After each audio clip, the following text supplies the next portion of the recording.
welcome back to my channel. I'm Leandra the TBR0, and today I am way too hyped. I have so much energy, and I think it's because I'm coming off of being sick, not knowing how today's recording was going to be, and then remembering that tonight I don't have to work. And so I'm feeling like $1,000,000 and I'm ready to go. The only thing that might be in my way is that the video I plan on recording is very statistic heavy.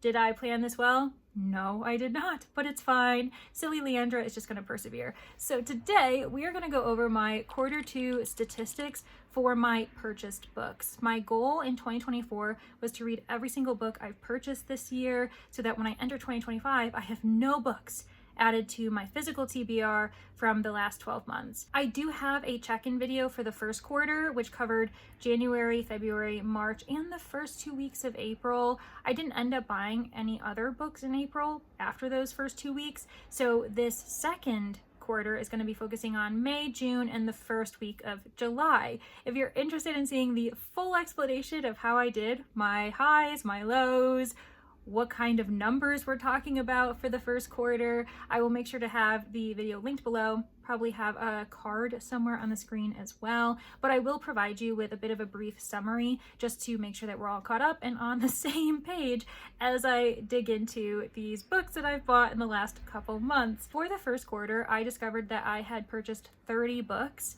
in 3 months and 2 weeks. One of those books I did end up returning. I was on the fence just because it was a bit damaged, and I did go ahead, returned it, and didn't end up buying another copy of it, which was fine. That was The Mousetrap, the 70th edition anniversary for Agatha Christie's play, and I still have it on my radar, but I don't need it, and it was really expensive. It was like a $30 book, and I realized, Leandra, you don't need this. That left me with 29 books total. 9 of those I read prior to purchasing, and that left me with 20 unread books that I need to figure out what I was going to do with.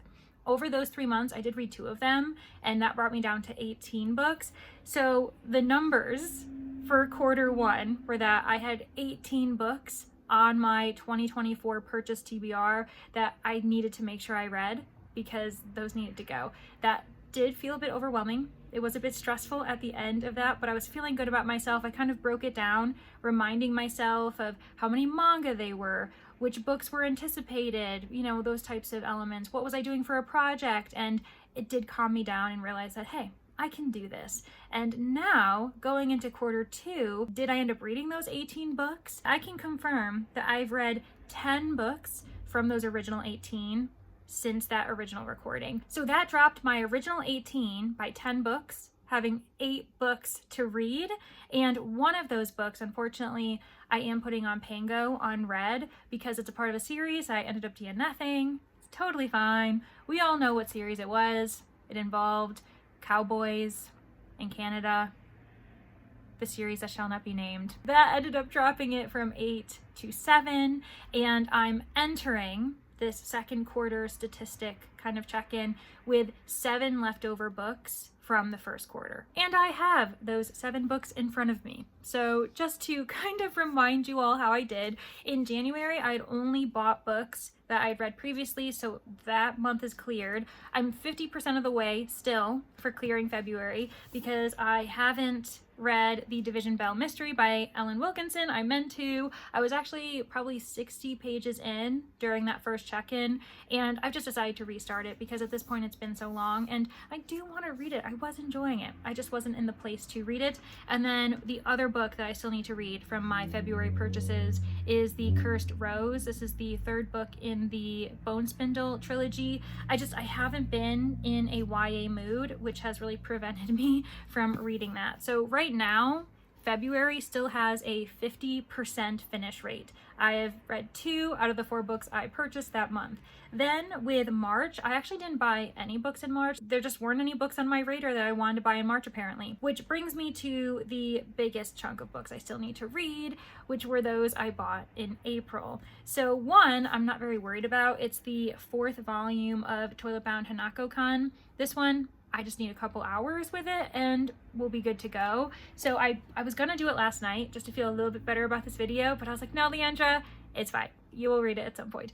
And then the 4 that I am a little bit worried about just because I just don't have any plans on the horizon to read them are the 4 Marjorie Allingham books that I purchased in a book haul. It was a lot. I was trying to buy 1 book from this lot of 5 for the She Done It book club, and in order to do that I had to buy the other 4, which I was fine with because research, they will eventually be read, but I still really want to read them this year. And that includes The Tiger in the Smoke, a very well-known title by Marjorie Allingham, Death of a Ghost, More Work for the Undertaker, and then The White Cottage Mystery. I'm pretty sure these 3 are part of the Albert Campion collection, and The White Cottage Mystery is a standalone, and realistically they're all very short per usual when it comes to Golden Age detective fiction. I just actually have to figure out when I'm going to read them. So those are the 7 books that I am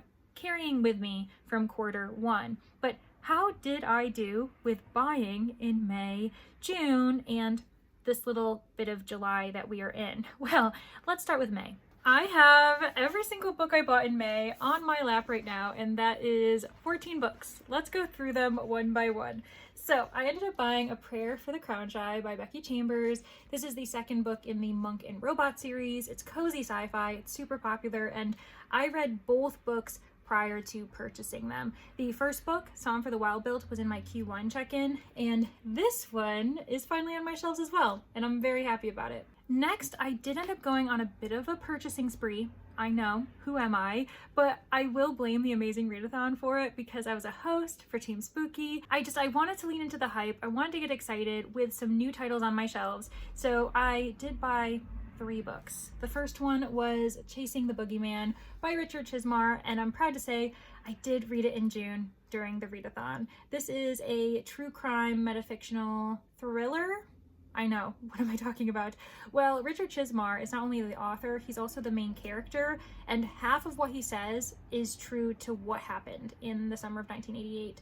The thing that's fictional is the serial killing that was terrorizing this town, and I did really enjoy it. I gave it 4.25 stars. On that same book trip, I bought Diavola by Jennifer Thorne. This was recommended to me by a coworker. She loved it. She knew that I was a huge fan of haunted houses. This one's a haunted villa in Italy, and I have read it officially in June as well. So I gave this 5 stars. I'm really happy I read it and that I bought it on a whim, especially because after having read it, I discovered a few people that I know who weren't as big of fans or DNF'd it. So clearly this book is for me, but it's not for everyone. And I'm okay with that because I'm very happy that I own it. So far I'm doing really well, right? I'm 3 for 3, books that I have either read prior to purchase or have read since purchase. Well, that's where it kind of stops for a little bit of a time. So on that same trip, I also bought The Last Human by Zach Jordan. I actually know nothing about it. I just gravitated towards it by the cover. I thought it looked really fun. It says that it's a big ideas and believable science amid a roller coaster ride of aliens, AI, superintelligence, and the future of humanity, but also saying it's good old-fashioned space opera. It sounds really fun. It's got a mixture of aliens, adventure, mystery, and I don't need to know anything else. I want to go in blind, but unfortunately I haven't read it. So this does go on the pile of books I still need to read before 2024 ends. Next, I have a few pre-orders that finally came in, and those include The Queen of Poisons by Robert Thorogood. It's the 3rd book in the Marlowe Murder Club mystery series, and I still haven't read it. So I need to read it. Then I got The Last to Pie by Misha Pop, also the 3rd in a mystery series, which is the Pies Before Guys cozy series. And I can say I did read this while kind of traveling the world in June for the Amazing Readathon. Woohoo! Back on track. I also added to my shelves Tokyo Express by Seicho Matsumoto. This is a classic train mystery. It's actually a golden age Japanese mystery, and I still haven't read it. I was supposed to read it for the book club for the podcast I work for, but things happened. I didn't end up having to really read it for work, and now I own it. So I still need to read it. I also pre-ordered A Body Made of Glass by Caroline Crampton, the host of the podcast I work for, because I wanted to support her, and it also sounded like a really interesting book, but unfortunately I haven't read it because nonfiction just hasn't been on my radar for quite a few months, if I'm going to be honest. Yes, I did end up buying the British edition of Tainted Cup by Robert Jackson Bennett. I don't know why, I'm just really obsessed, and I really love the British cover. I was making a kind of mass purchase from Blackwell's, and while I was doing that, I thought, well, I might as well make it worth it. So I did end up buying this really beautiful edition, and it's just, yeah, I'm really happy that I own it twice. Speaking of that Blackwell's purchase, I added Past Crimes by Jason Pinter to my shelves. I had read this prior to purchasing it. I loved it, and I'm really excited that I own it. It's a sci-fi mystery following these characters trying to figure out what's going on. It's very much influenced by true crime, by AI and virtual reality kind of simulators. So if that sounds like your thing, you should pick it up. I also bought Sunbringer by Hannah Kaner, and I still haven't read this. I started it. I ended up getting about 9 chapters in. Life got crazy. I felt rushed to finish it, and I didn't want to do that. So this is on my to be read shelves still. Agatha Christie's The Murder on the Links. This one I read prior to purchase. I had to read it for She Done It. I didn't have to, but I wanted to. And now I finally own a copy of this. It's kind of weird to realize that there are still Agatha Christie's out there that I don't own. Small Miracles by Olivia Atwater. I had to read this for Meet the Booktuber episode 5 featuring Brie from Four Paws in a Book. I actually bought this while I was still reading it. I ordered it maybe when I was 10% in. I was very certain that I was feeling this book, and it did end up being a 5-star read for me. So while I technically bought it before reading, I have read it since, obviously. And finally, I bought The Glass Hotel by Emily St. John Mandel. This one I ended up getting secondhand from Pango Books. I read it prior to purchasing because it was a buddy read, and I loved it so much that I had to add it to my other St. John Mandel books on my shelves. So, as far as May goes, having purchased 14 books, 9 of them are in the have read category. 4 of them I read after purchase. 5 of them I read prior to purchase. And the end result means that I have 5 more books I still need to read. They're on my TBR for 2024. And that includes, let me look through them now, this big stack, A Body Made of Glass, Sunbringer, Tokyo Express, The Queen of Poisons, and finally, The Last Human. So those 5 books I still need to read, and that ended up leaving me off with a 64% have read rate for May. I'm not mad at that. Moving on to June. I ended up buying 12 books in June, and for those of you who have, very good eyes, you may notice that most of them are manga, and I'm pretty proud of myself for how many of them I've actually read. I ended up going on basically 2 major manga purchasing binges, and those were also blaming, the amazing readathon. One series I started was A Cat from Our World and The Forgotten Witch. I bought volumes 1 and 2. I've read volume 1, have not read volume 2 yet. You're going to see a trend with the cat manga because I also ended up buying Cat on the Hero's Lap volumes 1 and volume 2, and I've read both of these since purchasing them. I also ended up buying Cat Massage Therapy volumes 1, 2, and 3.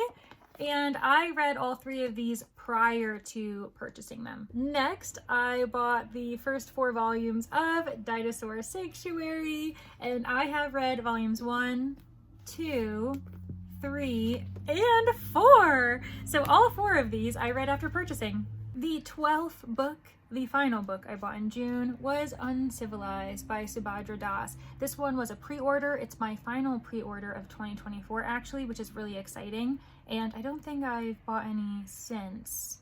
No, but I do need to read it because I just got it at the end of June. Haven't even touched it. Like I said with A Body Made of Glass, I've been neglecting nonfiction for quite some time, and now I definitely need to read these 2 at least. For June, I am over the moon with how well I've done. Yes, most of them were manga, but I'm still really proud of myself. So of the dozen books I bought, I've read 10 of them.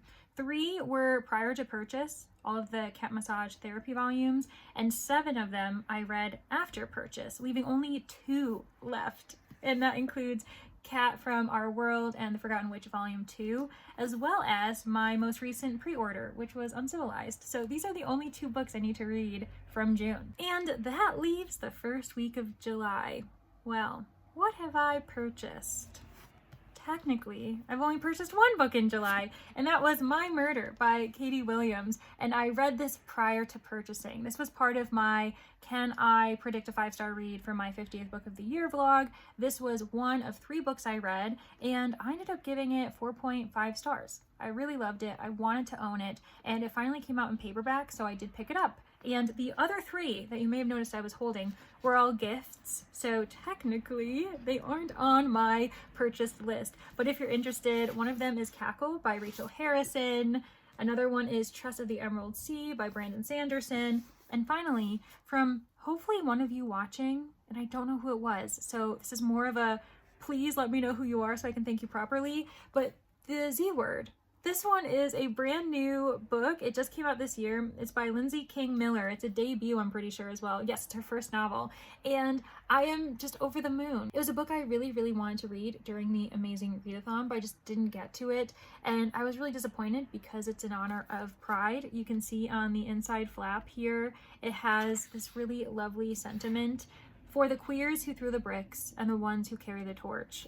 It's zombie, it's queer, I really, really want to read it, and because I didn't have time to, I had to return it to the library. It's on someone else's shelves for now because someone was waiting on it, but now I have my own copy, and it's gorgeous, and I don't know who bought it for me. So thank you so much, anonymous purchaser. If you want to remain anonymous, that's fine, but if you do want to let me know who you are, I would really love to be able to thank you in the right way, which is just with all the love. So even though these 3 were gifts and they technically don't count for my goals of books to not bring into 2025 with me, they're all 3 books I'm really excited about. So I'm really hoping to have read them before 2024 ends. But like I said, they aren't going to add to the statistics here. Where does that leave us for this second quarter of purchased books?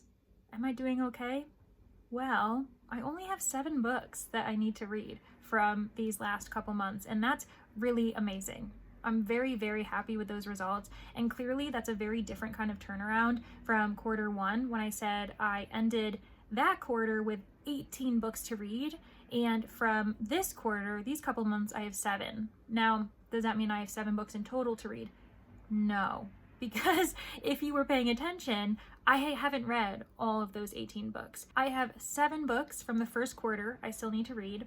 I have 7 books from this second quarter that I need to read, meaning that in total, I have 14 books that I still need to read that I purchased this year, and I only have 6 months to do it. But to be honest, that doesn't feel that bad, especially when I've clearly been putting in the work and lowered that original 18 pretty well, and I've been reading a lot of what I've been purchasing in the last couple months, so I'm not just adding more and more books to my shelves. I don't feel overwhelmed, and I'm really proud of myself. For those statistic nerds out there like myself, I have a few more things to kind of reflect on. I've purchased 58 books to date. So 58 books have been added to my shelves in 2024. 3 of those books are no longer in my possession, or my intention is for them to not be in my possession soon, because 1, I returned, having not read it, it was damaged, and then 2 others were a part of that series that I DNF'd, and they're currently on Pango Books. I'm hoping to sell them soon. That brings me down to 55 books that I'm going to be keeping on my shelves, at least that I intend to, depending on how those 14 books I haven't read go. Hopefully I love them, and I also want to keep them on my shelves, but I've been doing really well so far. Of those 55, 18 were read prior to purchase, meaning that 37 were left unread at purchase. With those numbers in mind, that means about a third of the books I buy are books I've read prior to purchase. Honestly, I would prefer that to be a higher percentage. I want it to be most of the books I buy are books I bought after purchase, but I'm also not completely upset because I have really enjoyed all of the books I have read after purchase. I think that there's only been maybe 1 or 2 that I haven't really cared too much about, that I obviously am also ridding from my shelves. That one series I've refused to mention by name. And I'm really, really happy with that. I'm also very happy to know that I only have 14 books to read by the end of the year so far. Who knows? I might be buying new books in the next 6 months. I probably will. Even though I don't buy a bunch of books, it would be unlike me to go on a 6-month book buying ban. So we won't be seeing that in my future either. And that's it. I've officially checked in with you all. I'm feeling very confident, and I'm really appreciative of you supporting me as I try to read every single book I read in 2024. Let me know in the comments which of these 14 books I should be prioritizing first to ensure that I am letting you know in Q3, in 3 months' time, that I've actually read them, because that is the goal. But also consider liking the video if you had a good time, and subscribe if you want to keep watching me on this journey and keep rooting me on. Thank you all so much for getting to the end of the video. I really do appreciate you, and I can't wait to see you guys in the next one. For my patrons at the Manor, I am continually so grateful for you, especially our newest guest, Caitlin. It's so lovely to have you with us, and I can't wait to get to know you as you peruse the household and hopefully don't die. All right, bye everybody.